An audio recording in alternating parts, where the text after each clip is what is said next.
Pasarnya lagi crashing dan semua orang panik. Koin-koin pada turun 50-60% dari ketinggian mereka yang tercapai di bulan April dan Mei. Waktu kalian lihat perasaan orang-orang online, gampang untuk mengira inilah akhirnya dunia kripto. Nah, kami di sini di Republik Rupiah telah melihat ini semua terjadi sebelumnya.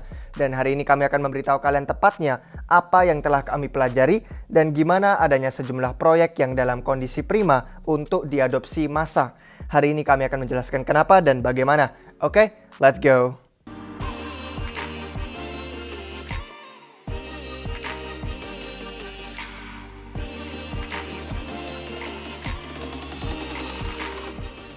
Disclaimer guys, Republik Rupiah bukan penasihat keuangan. Kami adalah sekelompok tim peneliti yang punya passion akan finance dan kripto.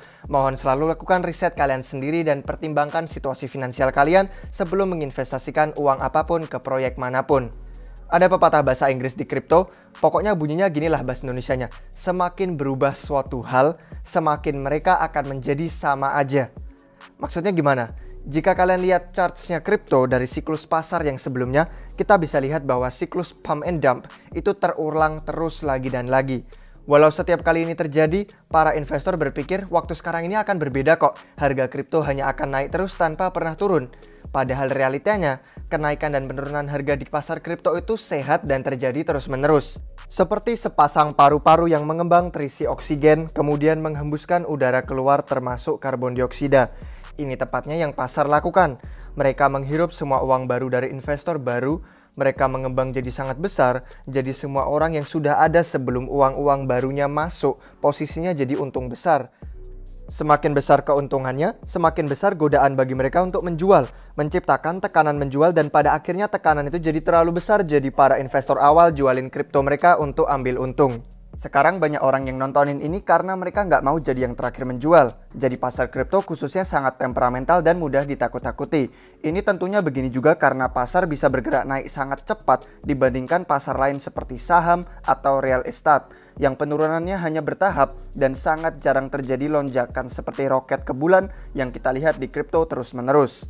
Jadi selama pasarnya mulai ngambilin untung, semua orang lain mulai melihat ini dan mereka akan mulai melakukan hal yang sama. Sekarang karena pasar kripto punya sangat banyak trader leverage, selama harganya menurun, ini menyebabkan likuidasi. Pasar-pasar exchange menjual posisi orang-orang yang terlalu banyak leverage yang menjatuhkan harganya menyebabkan lebih banyak likuidasi.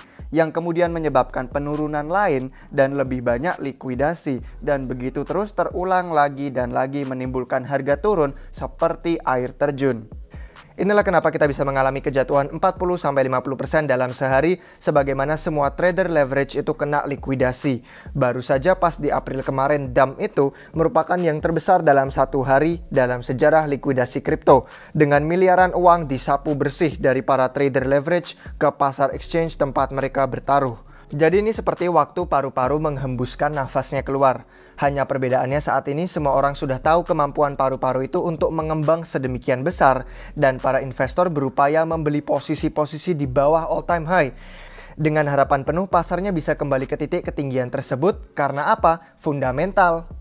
Analisis fundamental adalah yang kami sangat suka di sini di channel ini karena ini adalah cara investasi yang bebas stres. Ini soal memahami proyek bagus dan pengadopsian mereka. Jadi hanya bergantung pada sedikit charts dan teknikal aja pas mau tahu titik masuk belinya.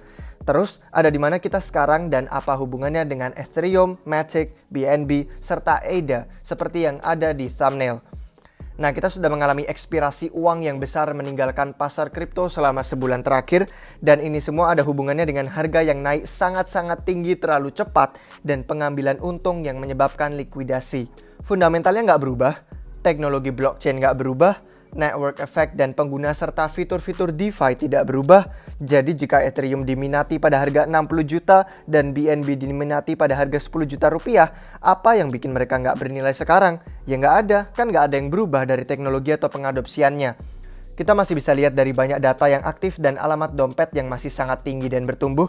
Jadi mari kita ngobrolin tentang proyek-proyek kripto yang besar. Bitcoin adalah penyimpan nilai utamanya internet dan akan menjadi dasar tabungan untuk bertahun-tahun. Tetapi protokol dan platform smart contract itu akan menjadi jaringan yang membentuk internet dalam tahun-tahun mendatang. Ethereum tengah diadopsi dalam tingkatan tinggi dan jaringan Polygon serta token Matic mereka adalah bagian dari ekosistem tersebut, memungkinkan orang untuk menggunakan dApps DeFi Ethereum pada lapisan kedua jaringan Ethereum dengan biaya gas yang lebih murah. Binance Smart Chain juga melakukan hal yang ini tapi dengan cara berbeda. Daripada terhubung langsung ke ekosistem Ethereum, mereka sudah bikin chain mereka sendiri yang murah digunakan dan pakai BNB sebagai pengganti gas daripada ETH. Jadinya ada ekosistem aplikasi yang berbeda yang semuanya terhubung ke Binance, memberi pengguna opsi lain selain Polygon Matic. Cardano itu berbeda lagi, karena ini telah jadi pesaing Ethereum yang sedang dibangun untuk sangat lama, kesannya sangat kaya selamanya.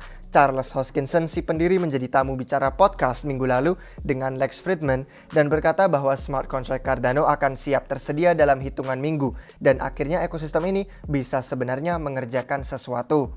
Cardano dan ADA memiliki basis penggemar yang besar dan telah ada selama bertahun-tahun sekarang. Para penggemarnya jadi beberapa orang yang paling sabar di industri ini dengan proyeknya yang sudah lama nggak menghasilkan apapun dan belum ada yang selesai dalam waktu lama. Sementara pemegang tokennya bersabar nungguin selama bull market, bear market, bull market, bear market. Dengan semua hal ini akhirnya mulai diselesaikan, maka kalian bisa menduga akan ada semangat besar di sekelilingnya. Dan meskipun bukan merupakan fokus video ini, kita juga bisa masukkan Polkadot ke dalam kategori yang sama dengan ADA. Karena ini adalah proyek lain yang hampir diselesaikan dengan basis penggemar besar dan hampir terjamin datang pengadopsiannya. Jadi dengan tidak adanya perubahan di alam fundamental dan koreksi pasar yang terjadi hanya karena ambil untung serta likuidasi, bukannya ini tampak sangat menarik melihat harganya proyek-proyek inti sekarang sangat jauh lebih terjangkau. Waktu harganya meledak lagi dan semua orang tanyain kalian beli pas di harga berapa, kalian pasti akan nemuin orang yang pada iri dan pengen bisa beli murah kayak kita beli di harganya yang sekarang. Ini bukan berarti harganya nggak akan turun lagi, tetapi dengan beberapa diskon di pasar saat ini untuk proyek-proyek inti yang akan menjadi fondasi industri kripto, yaitu chain seperti Ethereum, BSC, ADA, dan Polkadot, semua bagian dari masa depan ini. Sekarang kalian punya kesempatan, kalau kalian paham dan kalau kalian tahu yang terjadi dan punya keberanian untuk mengambil keputusan atas modal dana kalian. Investasi tidak menawarkan jaminan apapun, tapi kalau kalian sabar dan bermain permainan investasi multi tahunan, maka sekarang adalah waktunya kekayaan tersebut bisa diperoleh bagi orang yang berani. Orang-orang lain mungkin akan menyebut kalian beruntung atau hoki di masa depan, padahal nggak ada hubungannya sama hoki sama sekali. Ini soal kerja keras, disiplin, dan riset yang membangun peruntungan. Tidak ada yang gratis di dunia ini selain menjadi wrecked. Menjadi wrecked gratis, tinggal beli koin nggak jelas dan kalian akan kena rugi. Jadi berhati-hatilah kalian di luar sana.